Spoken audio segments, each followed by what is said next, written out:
Let me start out by stating that Scarlet Nexus is an overall great action RPG. It has a fantastic soundtrack that really gets the blood pumping at certain moments. It has one of the best combat systems I've seen from Bandai Namco in recent years, excluding the Souls and Tales series, and in terms of third-person action anime RPGs, is definitely one of their best. The combat flows well, and when everything starts to come together, it just really works. It feels very cathartic to move from one move to another, to slash an enemy, flip away and toss a car at them, junction to teleport SAS and dash forward with a double slash, and then finally ending it with a stylistic finisher. The combat is simple enough that anyone can just come in and mash buttons and still get great results, but for those of you interested in going deeper, there's much more to get into really maximizing your damage and feeling that much more like a superhero. The visuals are also amazing. While the anime characters look great and all animate pretty well, the ultimate award goes to the crazy monster design of the brain-eating udders.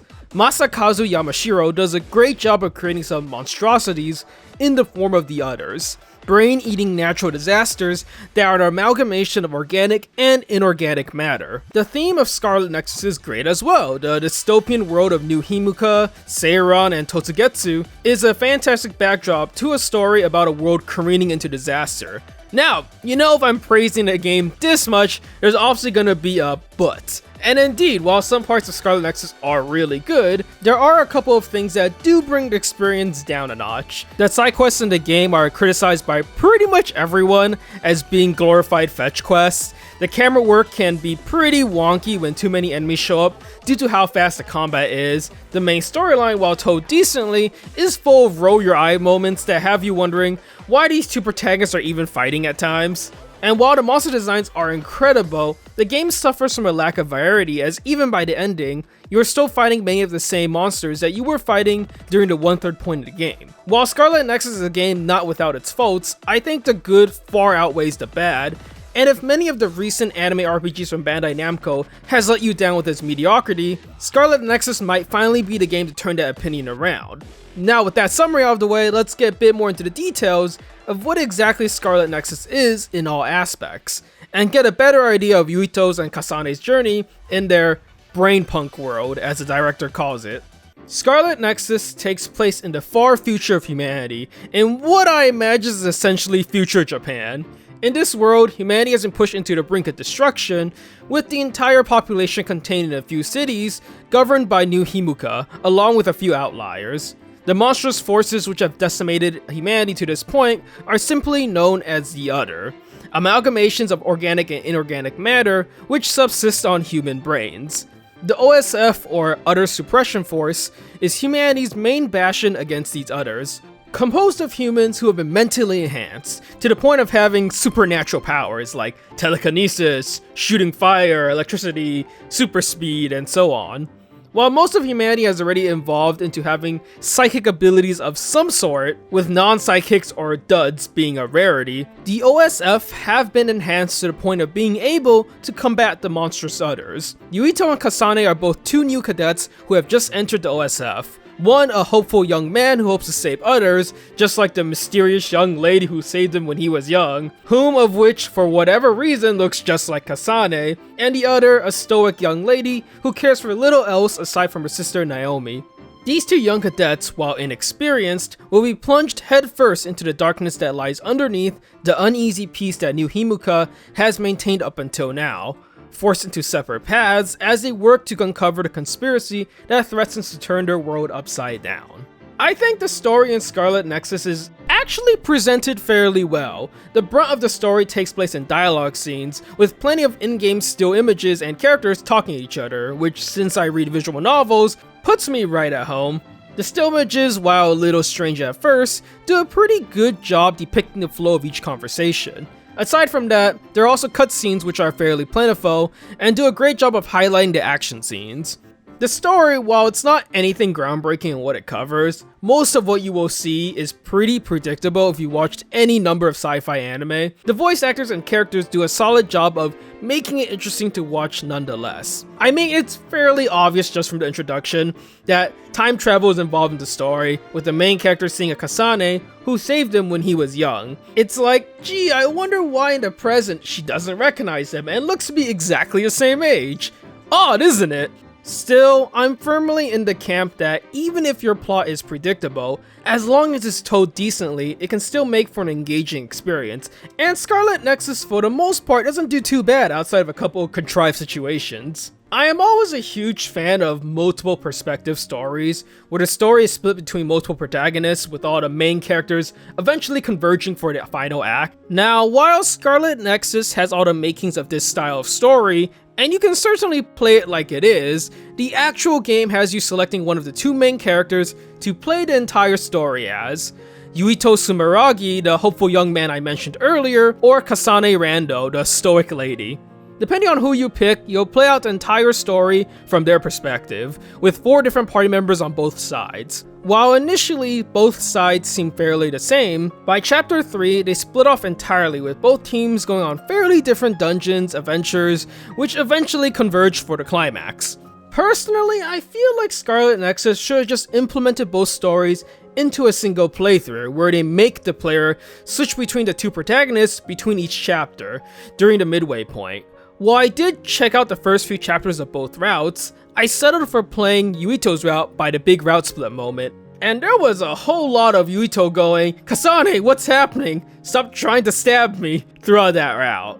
The big team fights are clearly a highlight moment in both routes, with what I think is the best song in the game, but I think it would have been more impactful had you been playing both sides and knowing what was at stake for both teams. There are also a few characters that randomly show up, are given an introduction, and then are never mentioned again because they're clearly meant for the other main character, which is kinda awkward.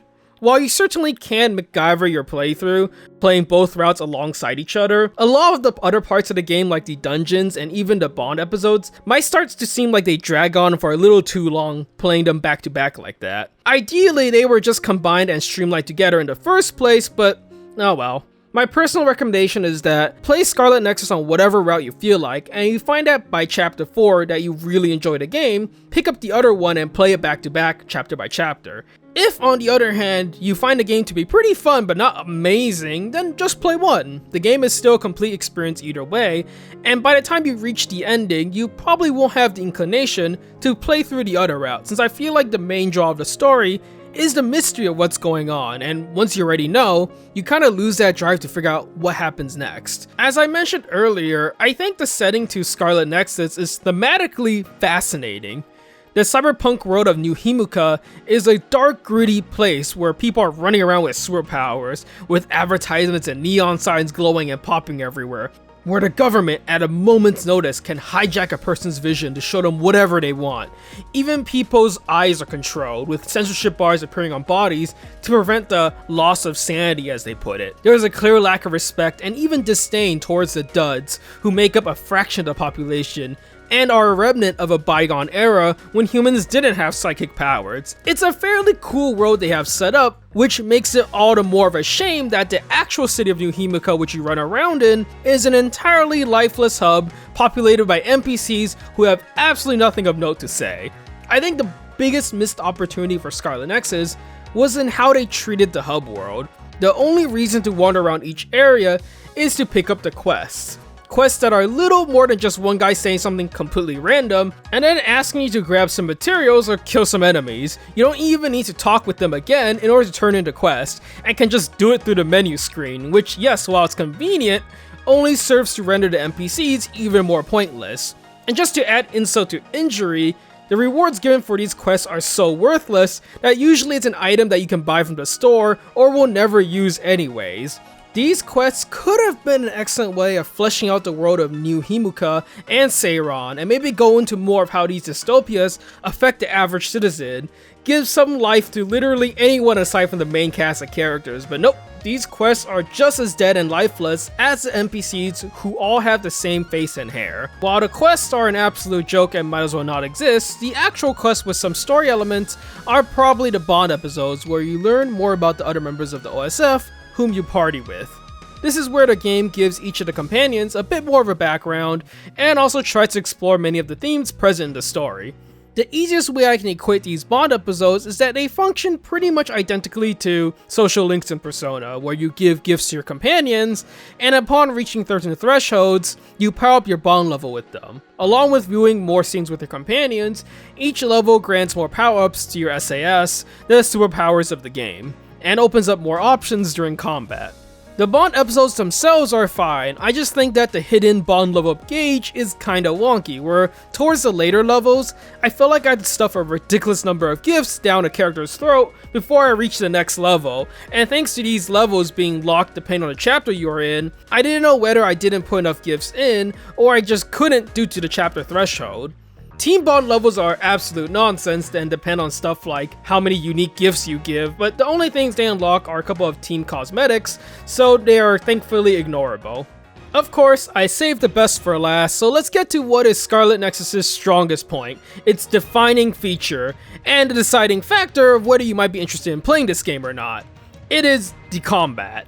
Scarlet Nexus is a third-person action RPG. I feel like Bandai Namco, especially their anime games, usually follow this style of gameplay. With that said, I think Scarlet Nexus is probably one of the best versions of this I've seen from them yet. The best way I can describe it is that it is a game with an overwhelming amount of combat options, but somehow everything just kinda clicks together. The sound effects, the character cut-ins whenever an SAS is activated, how there are multiple animations when throwing an object, it all feels dang good to pull off. Aside from just hacking and slashing your way with weak and strong attacks, the primary way of battling is through both main character's signature ability, Telekinesis. Throughout the entirety of the game, there are objects strewn throughout the map which the players can use part of the Telekinesis bar to toss at the enemy. The combat is tailored in a way where combos are done through weaving Telekinesis and auto attacks one after another, with options increasing as you progress through the game and level up. Outside of just throwing objects with your Telekinesis, you also get unique actions with the special objects present throughout the level, and unique finishers that you can utilize once you put the enemy into a break state. As this is an action RPG, there is a level up system in the form of the brain map. At every level up, you're given points to distribute however you please, although certain sections of it are unlocked until you progress further into the game. What I like about the level up system, aside from the freedom to pick up the abilities you want to pick up, is that while a good third of the skills are just modifiers like increasing 5% damage, the rest of the skills actually grant you more combat options like increasing melee attack strings, upping the number of times you can telekinesis in a single combo, granting new mechanics like just dodge counters, or the ability to junction multiple SAS at the same time. I think it's incredibly boring when a game has skills that are just modifiers, so I do appreciate that Scarlet Nexus instead lets you open up the game however you want. Finally, the main feature of Scarlet Nexus' combat is the SAS system, which I've been saying over and over. It's what allows the protagonist to utilize the psychic powers of their allies for a multitude of effects. Along with having separate story routes, Yuito and Kasane also get 4 different sets of powers and companions, which they unlock as the story progresses. Yuito gets access to fire with Hanabi, invincibility with Genba, clairvoyance with Tsugumi, and teleportation with Luka, while Kasane gets lightning with Shiden, super speed with Arashi, invisibility with Kagero, and cloning with Kyoka. Personally, I think Kasane's set of skills is better than Yuito's, mostly because I think Kyoka's cloning skill is ridiculously good and multiplies your ability to deal damage while allowing you to more quickly stack status effects onto an enemy, which is one of the primary sources of damage in this game. Arashi's super speed also pretty much acts as a pseudo time stop, which again allows you to rack up damage and status effects safely. Yuito on the other hand gets invincibility and teleportation, but both of those don't really have the impact of the other two, although invincibility is useful. The other 4 skills pretty much function identically on both sides. So what it really comes down to is that I think Yuito's set of skills are a bit more focused on defense and utility, while Kasane's is more focused on offense, which I find to be more useful. Of course, the reason I notice, even though I only play Yuito's route, is that near the last third of the game, you get everyone on a single team, which is where the combat gets absolutely bonkers. While you can only use 1 SAS at a time in the beginning, by picking up the right buffs in your level up brain map system, you can eventually wield up to 4 at once. What I like about the SAS system is that each power has its own refresh bar with a relatively short cooldown bar. allowing you to apply them over and over incredibly quickly in battle, and with a high enough bond level, that refresh timer becomes even shorter. Not just that, higher bond levels also allow you to use the SAS bar in order to perform character-specific combo attacks, which you can cancel into at any time. If all of that wasn't enough, I haven't even mentioned the just dodge mechanic, an insta system which automatically activates after taking and doing enough damage, as well as a super mode where the main characters activate their brain fields and get transported into a new dimension, and gain access to a new set of simplified moves which do a ton of damage. If all of that sounds incredibly hectic and pretty much impossible to juggle efficiently, that's probably because it really is, especially once you combine both teams into one, and have access to 9 different powers which you can mix and match whichever way you want. However, what's amazing about Scarlet Nexus is how it manages to throw all these different things at you and just make it work. Everything branches out from the base combat, and while there are a million things you certainly could be doing in the middle of a fight, it's really up to the player how much or how little they want to utilize out of that. Even just flailing around, stacking 4 random companion powers, and then going to town on an enemy is surprisingly fun. While enemies do get pretty damage spongy towards the end of the game, able to take a ridiculous load of punishment, you can still obliterate them pretty fast by using the right abilities alongside the environmental objects. Even at the beginning of the game, before you can junction 4 SAS abilities at the same time, it's still a fairly fun experience, although I'd say the game starts to open up once you have at least 3 companions. There is a tad bit more nitpicking I could do with regards to the combat, how it probably is a little overwhelming, how the camera can get a little wonky, and how there is a bit of lack in enemy variety. With all of that aside, however, I think Scarlet Nexus' combat is an incredibly fun experience, even if it does drag a little near the end, only because the big enemies' HPs get pretty insane. I could get into a bit about the OSF team themselves, but honestly I have nothing to add besides what is fairly obvious just from the introduction of the game. While it ain't the most noteworthy cast to follow, they're fun enough to be around and have you rooting for them to succeed by the end.